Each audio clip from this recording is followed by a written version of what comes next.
Hoy nos metemos de lleno en uno de los reinados más turbulentos de la historia de España, el de Fernando VII.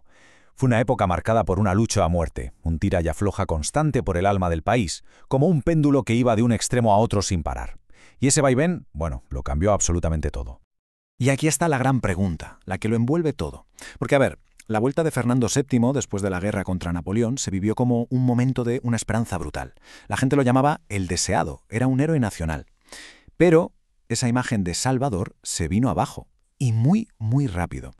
Para entender lo que pasó, hay que tener clara una cosa. En España había dos mundos chocando. Por un lado, el absolutismo de toda la vida. El rey manda porque lo dice Dios y punto. Y por otro, una idea nueva, revolucionaria, que venía de fuera, el liberalismo, que decía que el poder no es del rey, es de la gente, y que tiene que haber unas reglas para todos, una constitución. Este es el campo de batalla. Bien, pues vamos con el primer bandazo de ese péndulo.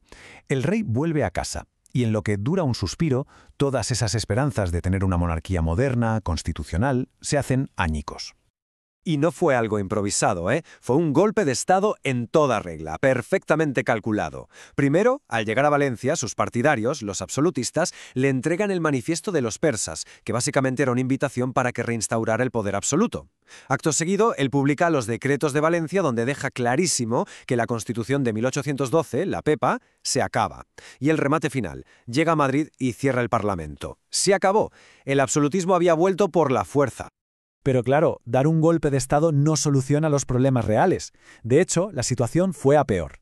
La economía estaba destrozada, los precios no paraban de subir, la gente estaba harta. Mientras tanto, las colonias en América se estaban independizando. Y para colmo, el Estado no tenía un duro. Estaba literalmente en bancarrota. Con este panorama, los liberales que estaban en la oposición se preguntaban, ¿y ahora qué hacemos? Pues su arma principal fue algo muy de la época, el pronunciamiento. A ver, no era una guerra civil, era más bien un pulso. Un militar de prestigio se pronunciaba, es decir, declaraba públicamente que estaba en contra del gobierno y esperaba a ver si otros militares y ciudades se le unían. Era una apuesta de todo o nada. Y esa idea, la del pronunciamiento, nos lleva directos a un personaje clave, un militar que consiguió que el péndulo volviera a girar, esta vez hacia el lado liberal.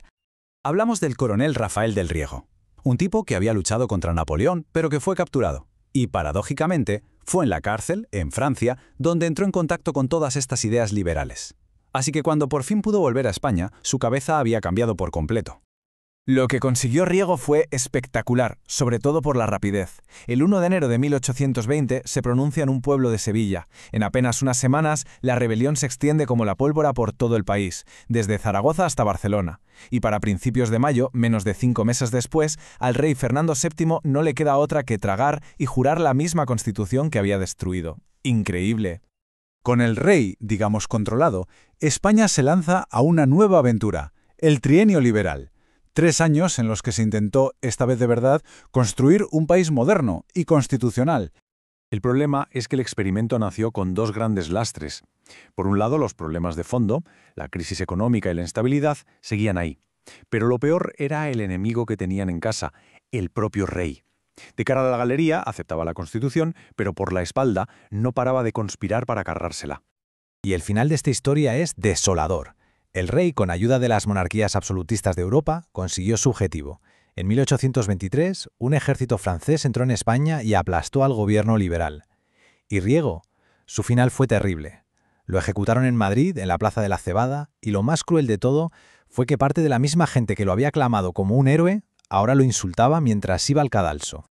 Y el péndulo, como no, volvió a oscilar. Pero esta vez con una violencia y una sed de venganza nunca vistas. Empieza la última etapa del reinado, conocida como la década ominosa. La historia se repetía, pero peor. Fernando VII, una vez más, elimina la Constitución y desata una represión brutal. Se persiguió, encarceló o ejecutó a cualquiera que fuera sospechoso de tener ideas liberales.